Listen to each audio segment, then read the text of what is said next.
Okay, we'll call this meeting to order at 6 p.m. I need a motion for adoption of the minutes. Resolved that the minutes of the regular meeting of council held at the PCU Centre on Monday, December 14th, 2015 be adopted as circulated. Moved by Councillor Budds and seconded by Councillor Espy. All those in favor? That's carried. We have no delegations this evening, so we'll move right into hearings. We're going to open the public hearing for rezoning bylaw 15-8640.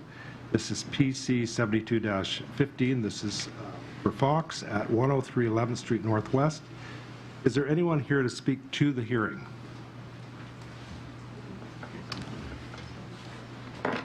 Okay, just one at a time. Can we get your name for the record? Mr. Fox? Brian Fox Jr. Brian Fox Jr. And Ralph, your hands were up? Shortridge. Shortridge. Patricia Tutt. Patricia Tutt. Tutte. Pardon? Tutte. Tuck. Oh, Tutt. Okay. More? Scott Ferguson.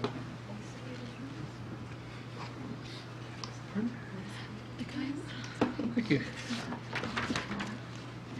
Henry, did you have your hand up to speak to the hearing?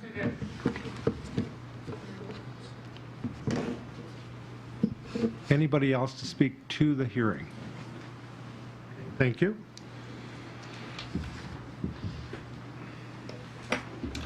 Okay, we have two letters of objection right now. Two here, yes. The first letter is from Christina Gibson, dated January 6, 2016. This letter is regarding file number PC 72-15 for the rezoning proposes of 103 11th Street Northwest from a residential single-family R1 to R2 residential two-family. As a property owner of 85 12th Street Northwest, I would like to state that I am not in favor of this rezoning. Reasons why: the area should stay in R1 zone for one family dwelling, as then property taxes would stay reasonable for all around, plus I feel that rezoning to R2 would decrease our property value. As this property has not been upkept in all of the years, it is a disgusting site, and personally don't think adding more building would make the property owners keep it up in great value. Chris Gibson, January 7th, 2016. You have a second letter? Yes, we received a second one this afternoon from K&L Corbett of 71 10th Street Northwest.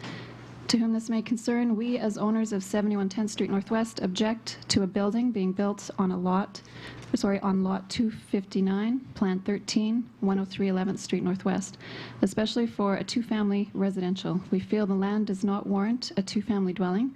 It would be too close to the road, the main road, Lorne Avenue, which is a busy road. Yours sincerely, Kay Corbett.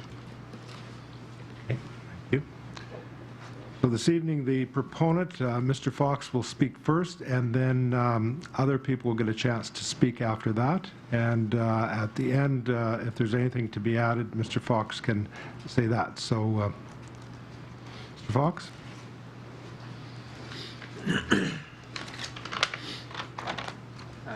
Good evening, Mr. Mayor and councillors. Okay, well, I just wrote up something very, very short because I'm usually long-winded. Everybody knows that. Didn't know if I should have just a small comment, just for what I heard in the first letter there. Just maybe I'll give you a 30-second history of the trailer. I've had it for 18 years. The City of Portage has programs like CMHA, Canadian Mental Health Association, different organizations like this that phone me on a regular basis trying to find emergency homes for people that are homeless, or in emergency homes that need to be moved into proper housing. I maybe made a mistake 5-6 years ago when I rented it out to someone in a program like that, maybe possibly mentally challenged. I faced people coming and going, homeless people out of the trailer, coming and going as the tenant was renting the place. And you know, there was alcohol and these types of things involved, and windows getting broken in my trailer, and walls being trashed and this kind of thing, which I don't like, that I'm losing, you know, my money on this. But I signed up for the program, and because the Manitoba Tenancy Board Act in Winnipeg states that the tenant is responsible 100% for all the damages that they have done. So therefore, I couldn't put any money into the trailer unless the tenant give me the money. But because the tenant is on social assistance does not pay for damages. So therefore, that is why the trailer hasn't had any upkeep in about 5 years, is because I'm not going to put money into something that somebody's wrecking every single day. But now that we have the issue resolved and the tenant is gone, and I'm regrouping, okay? So with the trailer or the lot that I have, like, I'm considering two options. One, to remove the trailer and build a small duplex, one level, which only would be a few feet longer and wider than the existing trailer. This would be new construction to the area, increase property values in the area, and be attractive to a better clientele of renters. It would be a better image for the city of Portage of Prairie, and would be a higher tax base that I would be paying taxes on there. The trailer's almost free. The second option is to fix up the trailer, rent it back out to similar clientele. The reason I'm applying to build a duplex is because I feel most residents in the area would rather see a new building with better clientele, and it would be nice to have the option to do that at some point. Building a duplex doesn't benefit me financially at all. It would just give me another option. If the city would approve this as an option, that would be great. And if it would rather see my trailer fixed up, that's okay as well. I'm just looking for a second option to consider. So to put 200 grand into a duplex there, I wasn't going to touch on that, but I mean, I'm looking at a 5.5% return on my money. If I fix up the trailer for 10 grand and rent it and get 7 grand a year, I'm looking at a 70% return on my money. So, you know, like, to fix up the trailer, which I'm allowed to do and rent to whoever I want, I mean, that's the best option here. But I just thought maybe something nice, something that looked good, better clientele, keep the neighbors happy. Obviously, they're not right now. That would be a better option, but it's an expensive option, which I don't even know I could afford right now. Thank you. Okay, thank you, Mr. Fox.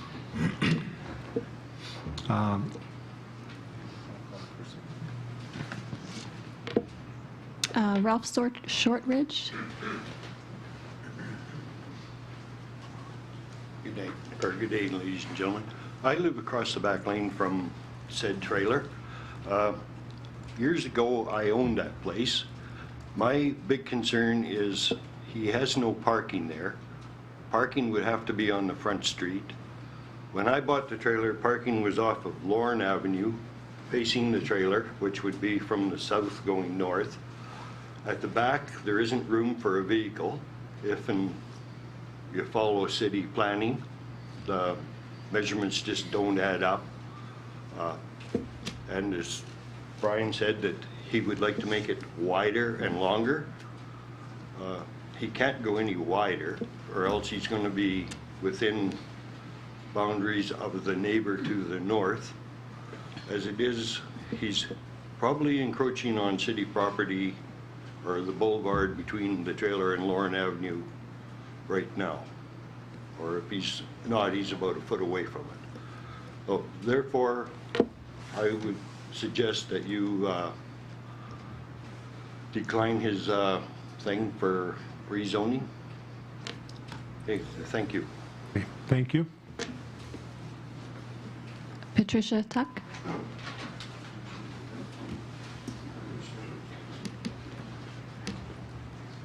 Hi, I'm Patricia Tuck, and I'm the neighbor to the north. I'm right behind the trailer. And the scary words for me to go longer and to go wider, because that is coming pretty close to my fence, depending on how wide he wants to go. And if it's going to be a duplex, I don't know how narrow you could make it and still have tenants live there. And I don't have a problem with him fixing up that trailer. If he'd fix it up, you know, for somebody to live a healthy life in it and for it to look better. Like, and why wouldn't he? If he could make 70% more money, like, why wouldn't that be a choice? And yeah, and there's the parking, because there's also a fire hydrant right on that same corner of 11th and Lorne.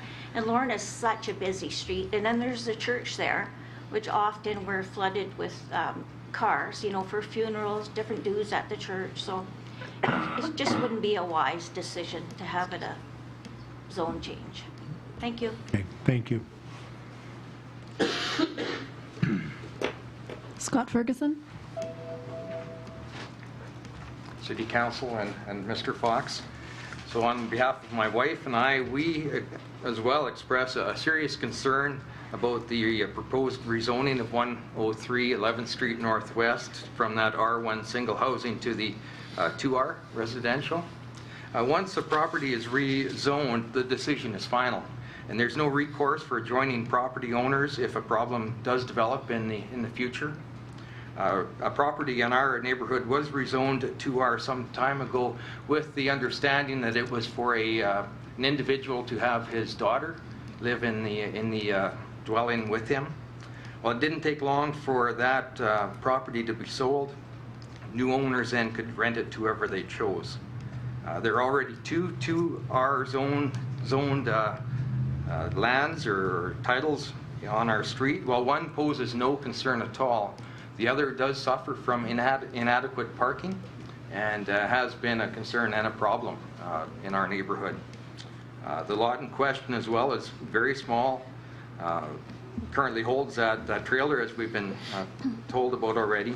We question how many people can reasonably dwell in such a tiny area as well. Variations to the rear and to the side yards will be required, or likely required, to construct a new building that's large enough for these two small units. The parking issue, if these tenants do have vehicles, there is very limited street parking. In one spot, no parking, no space in the back lane at all. So for these reasons, we ask City Council to give thoughtful and serious consideration to the application to rezone 103 11th Street Northwest from R1 single family to R2 residential 2 family. Okay, thank you, Mr. Ferguson. And Henry Romance. Yes, Your Worship. My name is Henry Romance. I live on 61 11th Street Northwest, just next to the United Church, across the road south. I'm not opposed to having an R1, but I am opposed to this rezoning it to an R2. It's a 33-foot wide lot, old measurements, one chain. So how can you have two residences in a 33-foot wide lot? And as proposed by Mr. Fox, he wants to extend it further to the west to the back lane between 11th and 12th Street. Then it would reduce the parking spaces in that area. And as Mr. Fox mentioned there, the property has been quite dilapidated actually, for the last 5 years at least. There have been police forces there at 3 o'clock in the morning, because I do go up there to the washroom, and my property bedroom faces to the north, so I see a lot of activity in that area. So basically, I'm opposed to the rezoning from R1 to R2. R1 would be favorable to me on a 33-foot wide lot, and people would have some place to park on the west side there. Some people, you have visitors out there, and as there somebody mentioned it, parking on Lorne Avenue is basically out, except on Sundays. So they would have to park on basically on 11th Street, and so that's my thing in there. So basically, I would oppose from R1 to R2. Thank you. And thank you, Mr. Rods.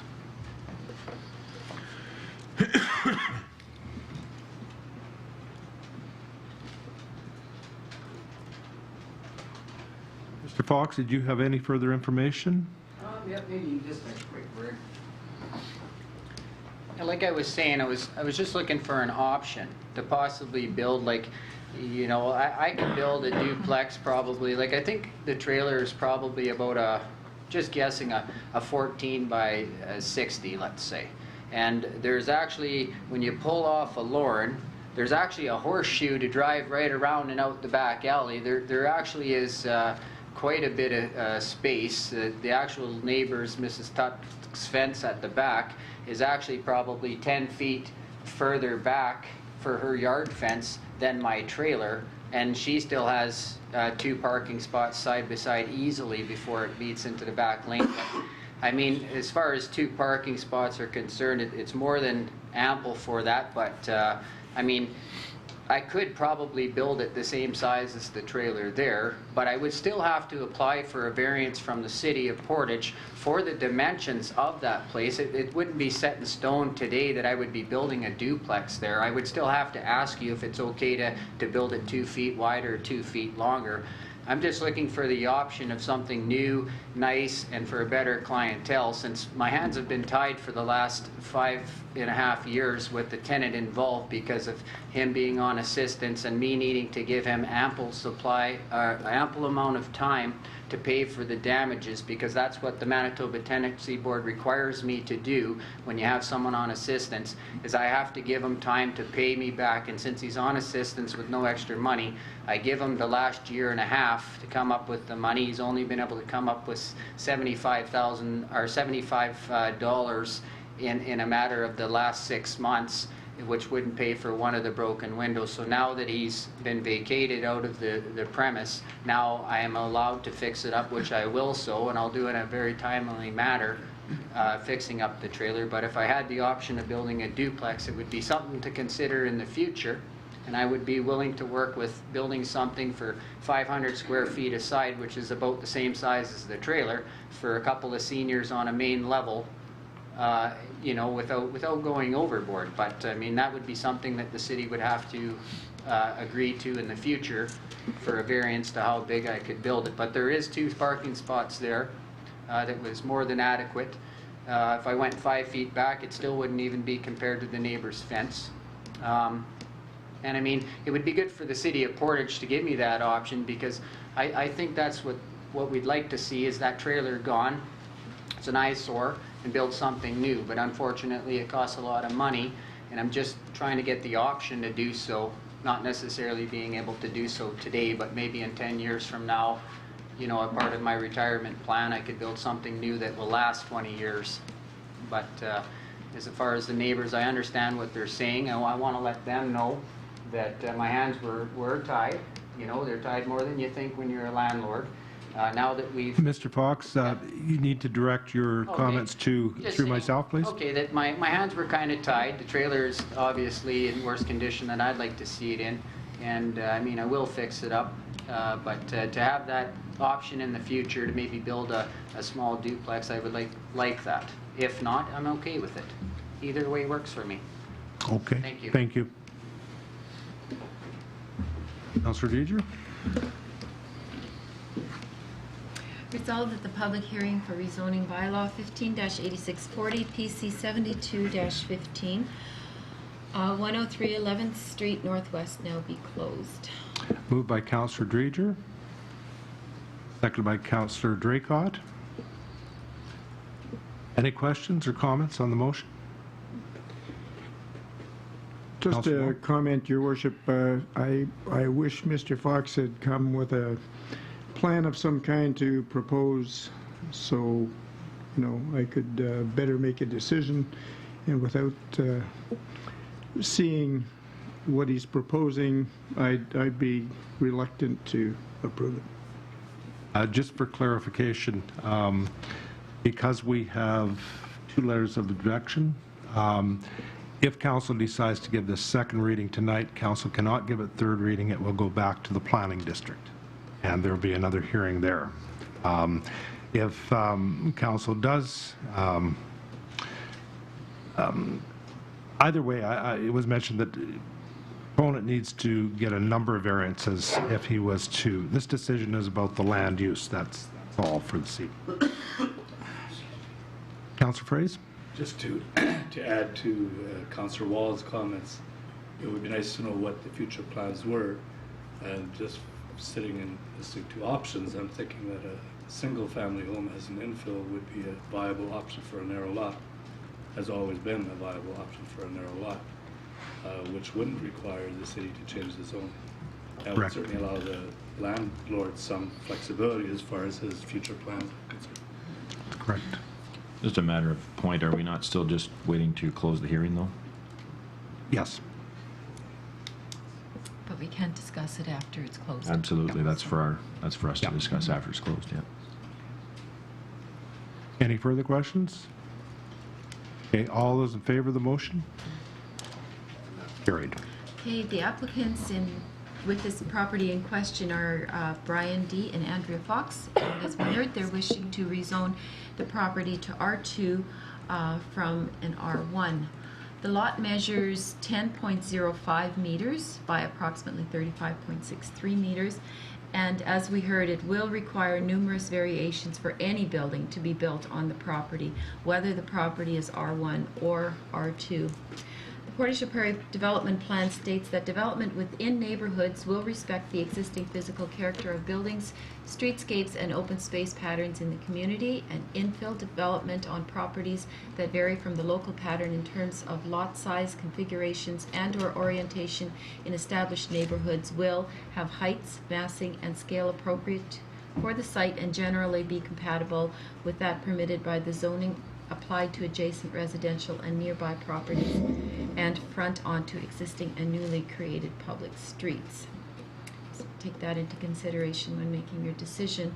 The application has been circulated to the various city departments with no concerns being expressed, and the application has also been advertised in the Daily Graphic for 2 consecutive weeks. Circulated to the province, and public notices have been sent to all property owners within a 100-meter radius of the proposed development as per Section 168 of the Planning Act. The first reading of this bylaw was given on November 9th, 2015, to commence the process as defined in the Planning Act in considering this application. As of this writing, we had received 2 written objections to the zoning scheme. The recommendation is that the Council of the City of Portage la Prairie approve the application to rezone the land known as 103 11th Street Northwest, legally described as Lot 259, Plan 13, Parish of Portage la Prairie, from R1 Residential Single Family Zone to R2 Residential 2-Family Zone. And that bylaw number 15-8640 be read a second time. And I so move. Moved by Councillor Dreger, seconded by Councillor Buds. Any questions on the motion? Councillor Buds. Just a comment and further to some of the items that have been discussed tonight.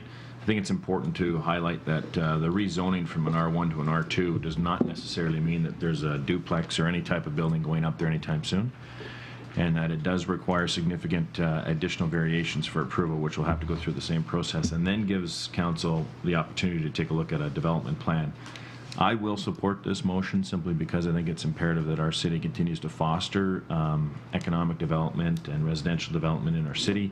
Anyone that has driven by that and through the admission of the property owner, it is an unsightly property, and if we can get new development going onto there, that's what I'm in favor of. What I'm not in favor of is necessarily having a tremendous amount of variations to fit an oversized property in a small lot, which would be addressed through variations that we would have to face or review going forward. So just a comment. Good point. Thank you. Any further questions or comments? Councillor Draycott? Just going through, it states that there were no issues when going through city departments. Does Canelm have anything to add for us tonight? Is it realistic that this could be an R2 property in the future? If variations were approved for it, and just another note I want to put in there, even if it is zoned R2, a single family dwelling could be built, is permitted to be built on it as well. Yeah, that's a good point. Just as another option. Okay, any further questions or comments on the motion? All those in favor of the motion? And that's carried. So this will go back, because we had letters of objection, this will go back to the planning district. Thank you. Variation number 2 is, we'll open the public hearing for PC 74-15. This is NestNet Limited at 633 and 635 Dufferin Avenue East. Is there anyone here to speak to this hearing? Get your name, sir? Michael Gray. Oh. Anyone further to speak to this hearing? And Mr. Miller, the architect. What's his first name? And any further speakers to this hearing? Okay, go ahead, Dr. Gray. Mr. Mayor, councillors, thanks for hearing the variation application. I'm really mainly here to answer any questions. Mr. Miller is here, who's the architect, and he can perhaps answer some of your questions more correctly than I could. So I will hand you over to Mr. Miller, if that's okay, or if there's any questions directly to me, I can answer them. Any questions from council?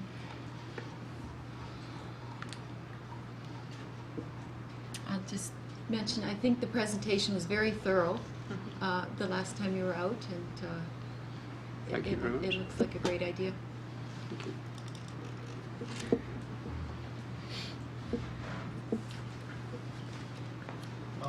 Thanks for hearing us again. This time we're here for setback variations.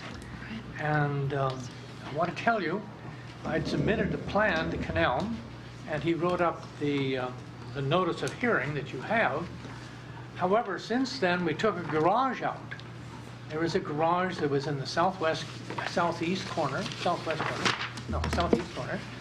and it was very close to the property line and close to the back lane. Well, that garage is now gone.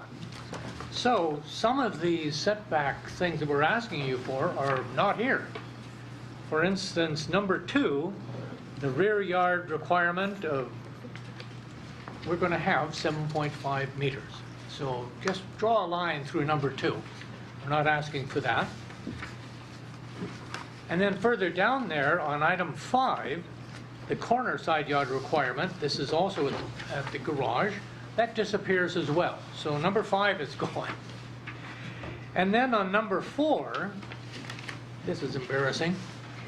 In the drawing that I gave Canal, I made a mistake in the addition. This is embarrassing because I majored in math. The setback from 9th Street is 6.5 feet, not 7. So there's a adjustment there. Instead of 2.13 meters, it should read 1.98 meters. So the only variances we're asking for are 1, 3, 4 modified. I've got a handout. Did you get this? Everybody has it? It just kind of shows the development of the plan so far. You don't have one. Anybody else need some? I've got some extra copies. I hand drew on there in red, I'll give that to Canal, where the existing houses are. The 2 little houses there right now. The one on the corner at Dufferin and 9th Street is actually closer to the property lines than the addition that we want to put in. And you remember the last time I was here, we were talking about this is essentially 6 townhouses built as 3 duplexes around a courtyard, low scale, they're 2-story high. And if I can move to the model, I think you can hear me. I glued on the place where the duplex is. They're right here. And we have a lot of flags here. Well, this is my flag. I kind of explored what setbacks were in the neighborhood. The ones that are white are right on the property line, like this here and there, right on. The ones that are yellow are about 3 to 5 feet away from the property line. The ones that are green are a little more. They're between 5 and 10 feet. And then when you get to the blue flags, they're about 10 to 15 feet. So we rate 3 flags. It's because we have 19 feet setback off of Dufferin and 6.5 feet off of the property line on 9th Street.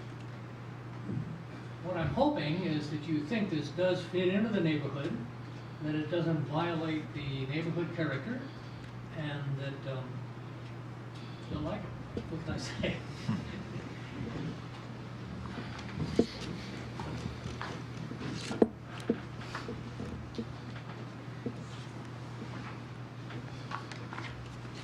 Councillor Dreger, were you doing an amendment to the motion?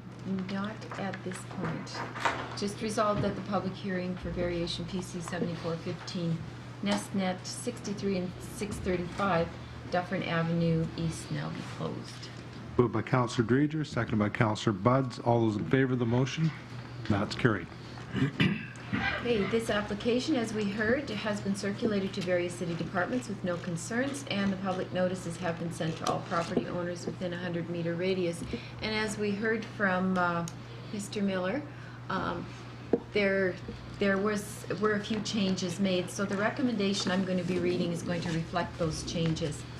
The recommendation is that the Council of the City of Portage Prairie approve the variation request of NestNet Limited to vary the front yard requirement of 6 meters to be reduced to 4.267 meters. And number 3, the interior side yard requirement of 4.6 meters to be reduced to 2.286 meters. And number 5, the corner side, number 4, the corner side yard requirement of Dufferin and 9th Street Southeast of 4.6 meters to be reduced to 1.98 meters instead of the 2.13 meters that's listed there. At the property known as 633 and 635 Dufferin Avenue East, which is legally described as Lot 79 to 81, Block 6, Plan 102, Parish of Portage Prairie, with the condition that the 2 properties be consolidated. And I so move. Moved by Councillor Dreger, seconded by Councillor Buds. Any comments or questions on the motion? All those in favor of the motion? And that's carried.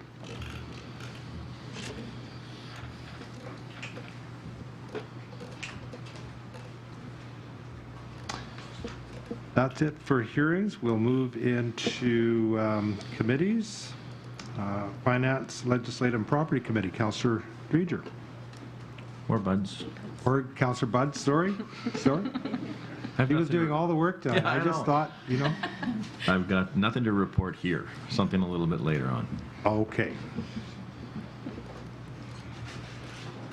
Economic Development, Councillor Dreger, please. Thank you, Your Worship. Items 1 and 2 were dealt with in hearings, and 3 and 4 are the October and November reports from the Planning District, which were reviewed in committee at our last December meeting. Other than that, I have nothing to report. Thank you. Public Safety Committee, Councillor Fraze, please. Thank you, Your Worship. Public Safety Committee has nothing to report at this time.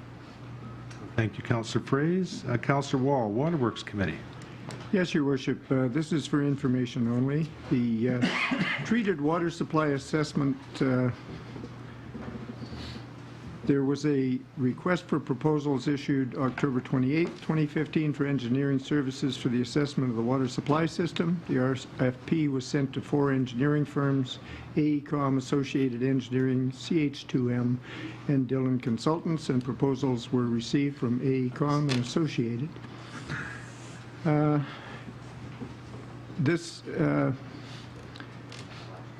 This was awarded to AECOM for the sum of $12,403 plus taxes. The budget is $60,000. This review is required by the Provincial Drinking Water Safety Act, and the city must conduct a review of the treated water supply system every 5 years. That's all I have, Your Worship.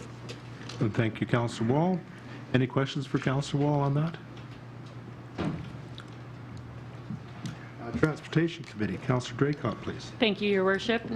For us this evening, we have the consulting services functional design of Crescent Lake Causeway contract, and that's for information only. Just to note, the contract for engineering services for functional design of Crescent Lake Causeway has been awarded to AECOM. The conceptual design was completed in the spring of 2015, and the recommended design was a 3-lane causeway on the existing alignment with a 3 to 4 span structure and either 4-way stop or roundabout intersections at each end. The request for proposal indicated that the city's preference would be the 3 arched culverts.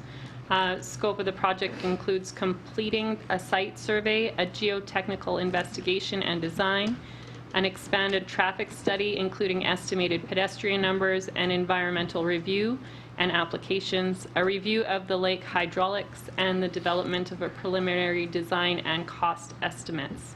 As stated, it was given over to AECOM, so we should see that in the future. Just to note, total budget for the development of the functional design of Crescent Lake Causeway is $150,000. Excuse me. The project has been approved for a grant of Manitoba Municipal Road and Bridge Program for 50% of the costs up to $75,000. The total cost of the AECOM proposal is $117,788, which would leave approximately $32,000 of the budget and grant funding available for additional work that may be required for environmental licenses. Okay, thank you, Councillor Draycott. Any questions on that? Councillor Budds. Just a question maybe for Kelly. So AECOM, I know, has been awarded the contract for this, but our other option advised that there would not be AECOM says there is the requirement to get an application from DFO approved, and the other one says that we're not. That is a significant, hurdle, I guess I would say. How is it that one firm says we need it, one doesn't, and can we press AECOM to see whether or not it's required? We've asked them to take a look at that. We've brought that issue to their attention, and we're definitely going to be looking at that. We will be looking at what environmental licenses or permits are required. Okay. Any further questions? Anything else, Councillor Draycott? That is everything for transportation. Thank you. Community Services, Councillor Esp. Thank you, Your Worship. First item I have is for information only, the Momentum Project Findings Report, and if you recall, it was presented by Alicia Funk and Val Garlick at our last committee meeting.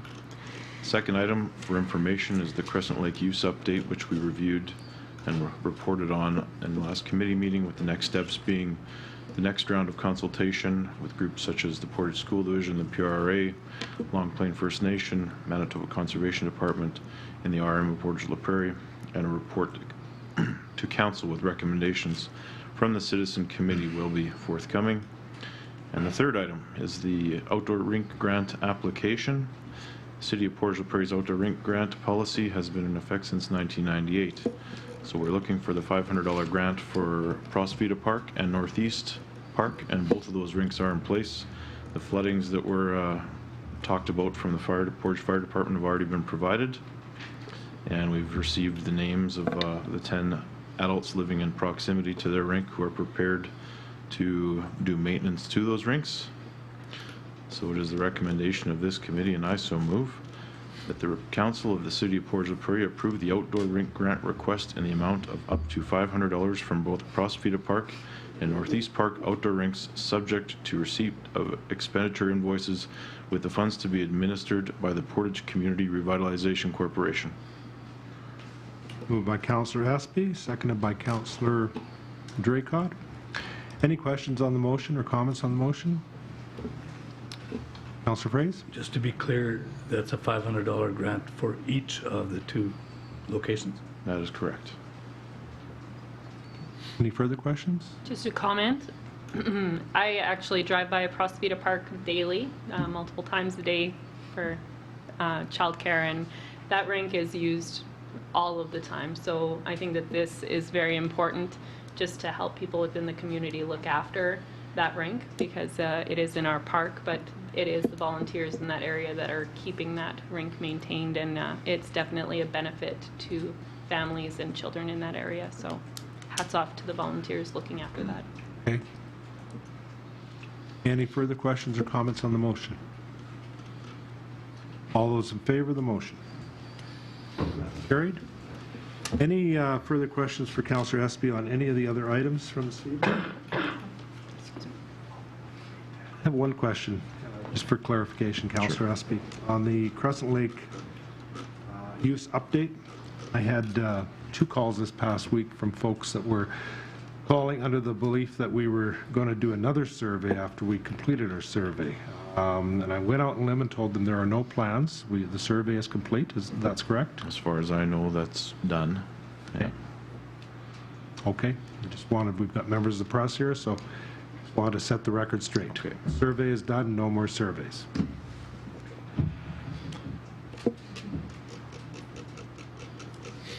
And that concludes my report. Thank you, Councillor Espy. We have no deferred business. We do have an item under new business, and Councillor Buds. Thank you. 2016 budget. Your Worship and members of council, this evening I'm very pleased to present the 2016 budget for approval. We've developed a spending plan for 2016 with a tax increase of 0.65% over 2015's budget, which is the lowest municipal tax increase set in the last 14 years. This is the second budget of this council term, and holding tax increases to a minimum continues to be our focus as we deliver quality services to our citizens. It is important to note that despite several years of reducing tax increases, we continue to invest significant dollars into our community. Our strategy of focusing on key infrastructure projects and finding efficiencies within our operations has made this possible. As I've mentioned many times during my tenure as Finance Chair, the demands on our budgeted dollars are many. Municipalities across the nation struggle with managing increasing costs funded by an antiquated taxation system. Many have been proactive in developing methods to collect funds for essential services like fire protection and policing using specific levies. It is this council's intention to investigate and report to council in the coming year on how our city can equitably distribute these costs differently than the method we currently use. We have been tasked with creating an economic climate in our city that fosters and promotes expansion and investment into our region. We believe that the city plays an important role in this process, and we continue to look at our own operating practices to realize and capture as many efficiencies as possible while maintaining the critical services that a city of our size must offer. This is an ongoing process that will become more focused in early 2016 as the Lean Six Sigma program is adopted. Despite the proactive position our city takes on identifying 10-year capital projects, this council has made planning for the future on a more comprehensive perspective a priority. By mid-2016, a report that is compiled by our consultant and vetted by a community stakeholder community will be presented to council, outlining our 15-year community development plan. With this in mind, I have summarized several projects or initiatives that will be funded in 2016.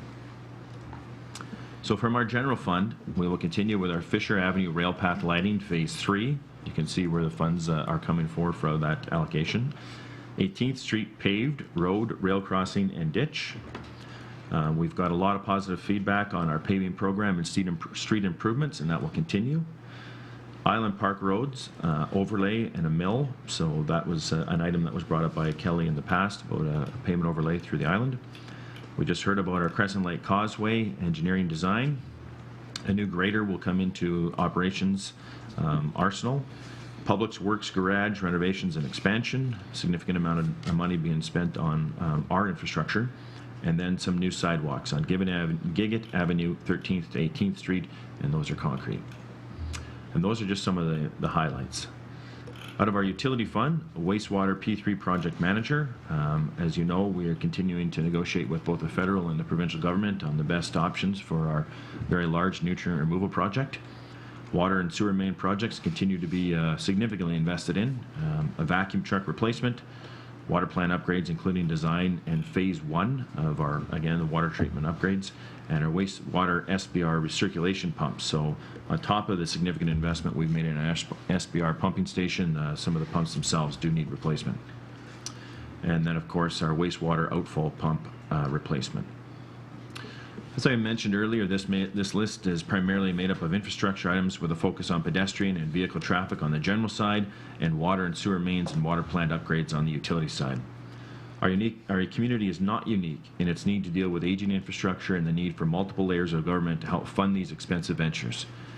The city benefits from strong relationships with both the federal and provincial governments, and as a result has been utilizing federal dollars supplied through the fuel tax grant for the causeway design and provincial dollars supplied through road improvements and water and sewer grants for road work and critical infrastructure projects. Without these grants, the level of work planned for 2016 budget would not be possible. The city continues its support for an active community through the expansion and/or paving of walkways as well as new sidewalks. A combined total of $365,000 is allocated to these projects. By mid-2016, we are expecting the results of our downtown parking strategy, which we will be working with the University of Manitoba on possible remedies and recommendations on a comprehensive parking solution involving much of our downtown footprint. Grants. Important cultural services are delivered within our community and would not be possible without financial support from our city. The general budget also includes $522,669 in community grants. A complete list of the grants is attached in a schedule.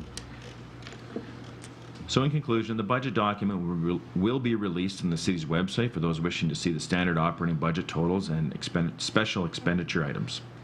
In total, the city's 2016 budget of $33.4 million, which includes a 1.3% increase in expenditures from our general operating fund over 2015, is made up of spending from our general operating fund of $17,752,429, utility operating fund of $10,683,254.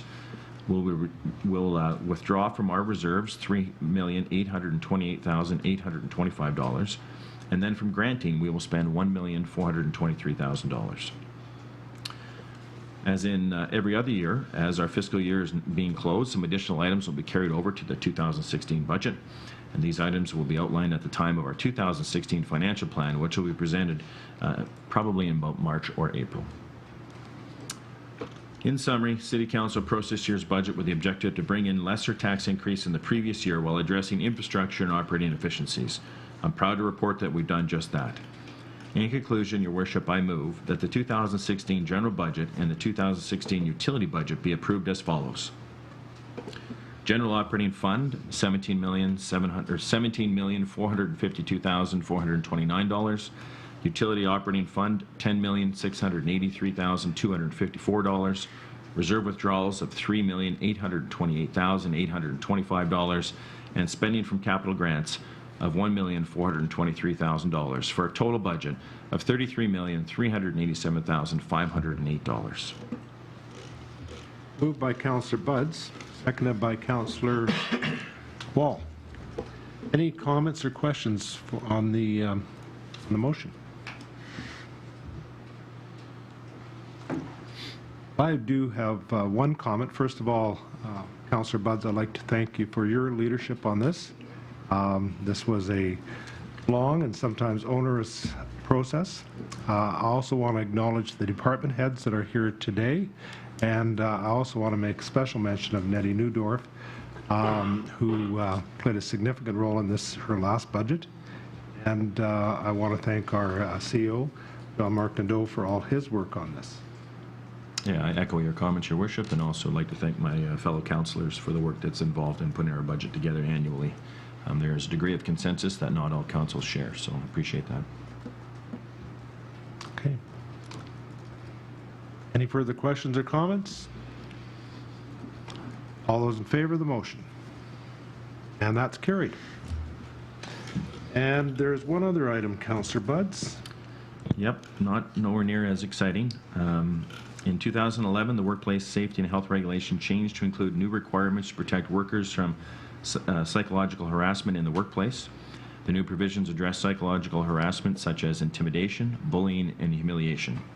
Normal and reasonable management actions, including discipline, are not defined as psychological harassment. The City of Portage Prairie current policy has been updated to include the new definition and with some other mandatory statements required.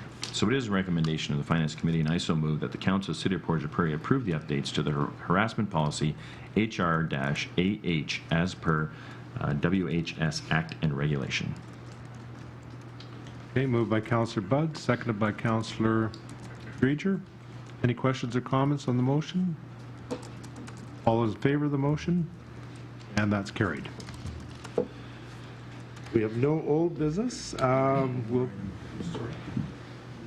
Sorry, one more item.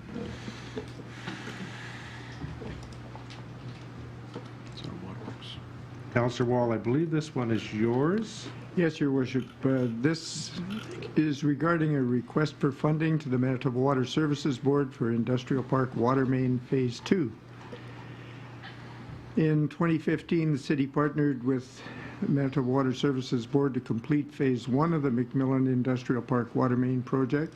Second phase of the project would connect the water main at 14th Street Northwest and 6th Avenue to the water main at McCain Avenue and Wesco, providing a looped system and a secondary feed into the industrial park and allow for expansion of the park to the east.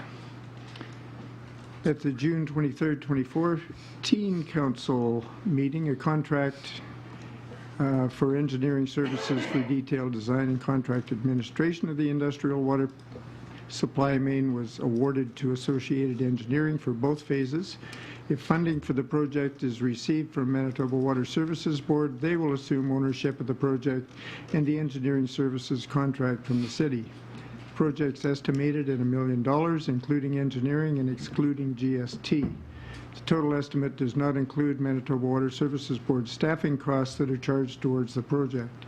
City of Portage would be required to repay $700,000 or 70%, and the province of Manitoba will potentially provide a grant of up to $300,000. A utility budget of $1 million less a grant in the amount of $300,000 has been proposed for 2016.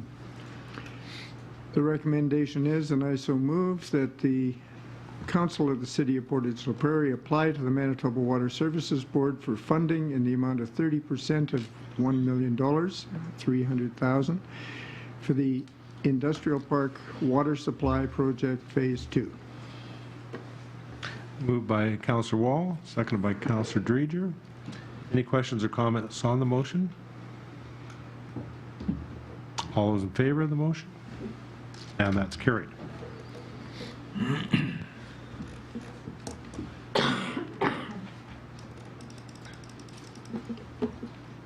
Okay, we have no more new business and no old business. We have question period right now, and for folks that haven't been here before, this is a chance to get up and ask council a question regarding items on this evening's agenda. So are there any questions from folks in the gallery? Bill? I hate to disappoint you, Mr. Mayor. Welcome and good luck in 2016, ladies and gentlemen. A quick couple of questions. First of all, a comment. Thank you for whoever posted the minutes earlier than noon today. I checked at 20 past 11 and there they were. So on the 25th, I'm going to be with bated breath at 5 after 9, checking whether they're there. I don't know what time they come up. But thank you for posting them earlier than 1 o'clock in the afternoon. So I knew what was going on, and I read all of the minutes and all the reports, and I'm impressed with the financial budget that's been presented. I have a question that tonight you adopted the minutes from the December meeting, which concerned the November meetings as well, and the November meeting was the organizational meeting. At that point, you appointed persons to various council committees. Two questions on that. First of all, did council make a call to the community for persons who may be interested on serving on any of those committees? If so, where and when was the call to council, to the community, for persons who might have been serving, who might have wanted to serve in those on those committees? And the second question on that is, if that wasn't done, would it be something that council would consider for the organizational meeting in November of this year? First answer is no, and the second answer is maybe. Thank you, Mr. Mayor. Okay, thank you. My second question, the ACOM report to do with the bridge across Crescent Lake, has council decided as to whether they would like full stops or traffic circles? Is this something that has been discussed? Have councillors their own opinions on this? I have a very strong plus for circles, having experienced them for years and years and so on. I just wondered whether council had made a decision or even considered that. Well, first of all, we do have individual opinions on it. We also have a lot of feedback from the public, from the open houses, also people that called in and emailed in. And no, the decision has not been made, but it will be. Councillor Wall? Yes, Your Worship, I believe that our consultant has been asked to do a further traffic study to help us in making that decision. So it'll be made after further studies, Bill.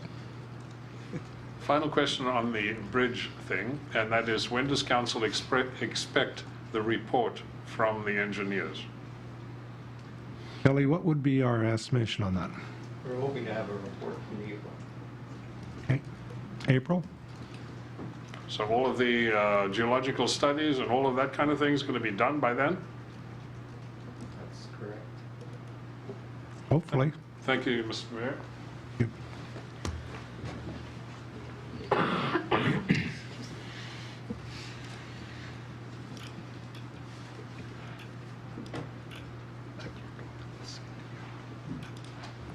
Okay, we are going to oh, sorry.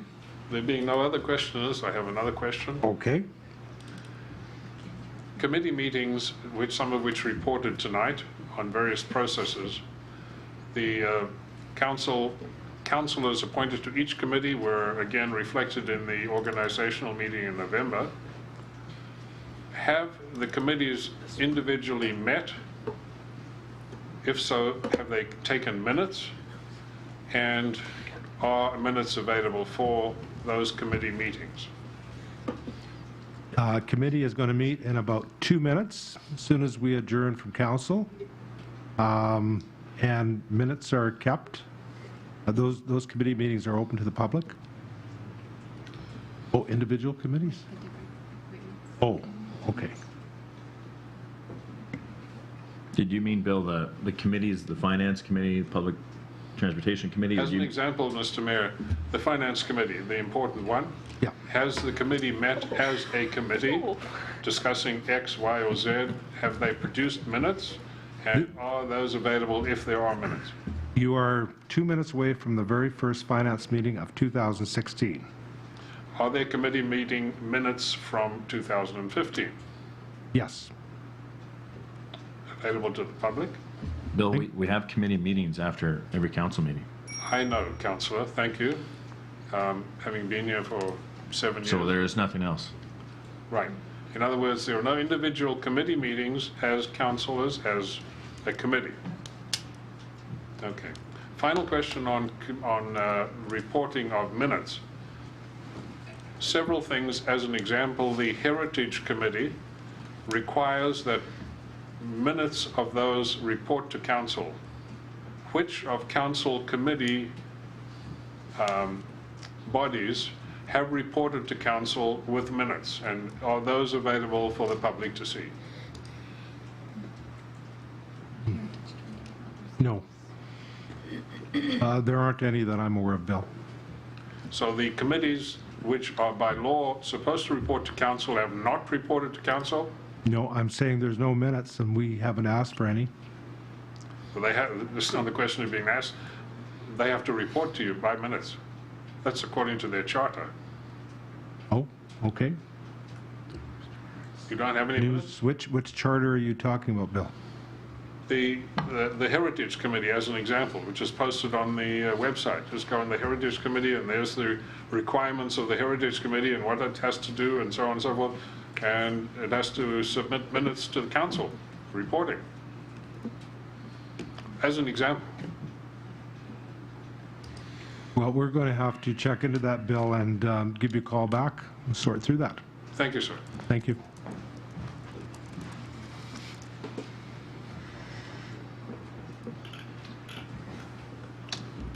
Okay, council is adjourned at 7 p.m. and we'll move right into committee.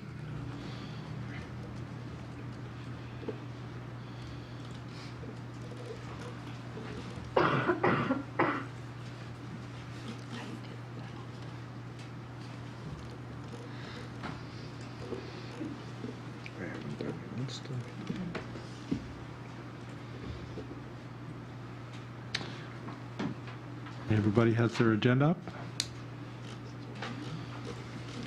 First committee, Finance, Legislative, Property Committee. Councillor Buds, have you got anything? I got nothing to report again. Despite being the most important committee. Now, don't get a big debate going about that, okay? City Planning, Economic Development Committee. Councillor Dreger, please. Thank you, Your Worship. We have one item, and this is a variation request from Mark and Annette Dyball. And the property in question here is 496 Caledonia Street. And the issue is to vary the maximum driveway width of 6 meters to be increased to 11 meters. And the background is outlined there. And we will be discussing this in council 2 weeks from now. Is there any comments or questions regarding this issue? One question. Oh, sorry, Councillor Buds. No, go ahead. I live not that far away from the Dieballs, and I know that there is some concerns that have been raised by operations, and I drive by that property on a regular basis. There is other driveways that have similar type situations, and I will be supporting it, and I'm glad to see the recommendation at the end does support the variation as stated. I don't think it's that unrealistic of an expansion of the driveway. Any further questions? I have one question. So the mentioned in the report about concerns about drainage. Is this, there's something being done to mitigate this if this goes ahead, or a little more information on the drainage problem? Is this a question we could direct to Kelly? The issue with the drainage is that the street is essentially longitudinally level, flat, so drainage is designed to go from the center of the street to the side and into the ditch. So if the street is flat like this, and you put a driveway along there, water comes off the street, hits the edge of the driveway, and just puddles there until it builds up enough to flow off one end or the other. So you'll see in Mellonville where there are driveways that are wide like that, regular driveways meet the road, the asphalt road, there are puddle marks. So that's a drainage problem, and when water puddles, you'll find a crack, you'll get in, it'll cause problems with the foundation or the substructure of the road and the driveway, and eventually it'll break up across the action, it'll break up your road surface. That's the main problem with having a driveway, especially a extended driveway, meeting the asphalt road. Okay, thank you, Kelly. Councillor Wall, you had a question? Yeah, just for clarification, so this is basically filling in more of the ditch and extending culvert under the driveway? So that's what they would have to do, yeah. Yeah. Councillor Fraze? To shape the driveway to allow for some drainage on the driveway portion of that. That's about the only way to mitigate that. But that doesn't happen, because you still want to use the road surface right there. Generally, you would have to bring the driveway back and Right. slope and But if he was willing to do that, that would solve the drainage problem. potentially, nobody does it. Okay. Any further questions? That concludes my report. Okay, thank you. Public Safety Committee, Councillor Fraze, please. Thank you, Worship. Public Safety Committee has nothing on the agenda for tonight. Thank you. Waterworks Committee, Councillor Wall. Yes, Your Worship, Waterworks Committee has nothing to report this evening. Transportation Committee, Councillor Draycott. Thank you, Your Worship. Transportation Committee has nothing to report this evening. Thank you. And Councillor Espy, Community Services Committee. Thank you, Your Worship. The Community Services Committee has one item. It's the Dutch elm disease grant agreement for 2016 and 17. We'll be voting on this, whether to sign this agreement at the next council meeting. A little bit of history. The City of Portage, Prairie, and the province of Manitoba enter into an agreement under the Dutch Elm Disease Act each year for the revised period of April 1st to March 31st of the following year. The Act previously allowed for sharing of annual costs for disease control measures implemented by the city for up to 50 cents per capita, and the province conducted all tree assays and removal. Eligible costs now include pruning, basal spraying, training up to a maximum of 50 cents per capita, and removal of the dead or diseased elm trees. For this year, they're proposing that instead of the province is offering a grant of $181.32 per tree, plus a $2,000 a year administrative allowance. Basically, it's not enough money. It's not going to cover the cost of what we're doing for tree removal. And if you've seen lately, there have been at least one municipality in this area that has voted against this in protest, as another example of some offloading of costs to municipalities. So that will be something that we'll need to discuss at the next council meeting. If there's any questions here, though. Any questions for Councillor Espy? Just a comment, I too read that with interest on how the municipality basically made a statement to say we object to this downloading. We will not take basically the deal that's been offered. So it was an interesting stance based on the theory that it's not being done across the province. And if we're not doing a blanketed provincial approach to Dutch elm disease, then why just one-off it on a per municipality basis is basically the context of their objection, is it not? That is, yes. This was the decision made by Neepwal's council? That is correct. Okay. A while ago, there was an estimate from operations on the shortfall based upon the number of trees we remove. Any idea of what kind of money we're looking at?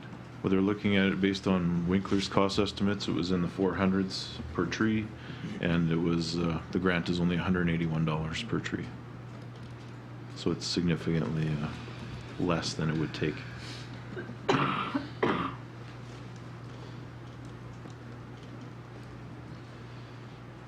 Okay. Any further questions? That concludes my report. Okay. Thank you, Councillor Espy. And committee is adjourned at 7:08 p.m.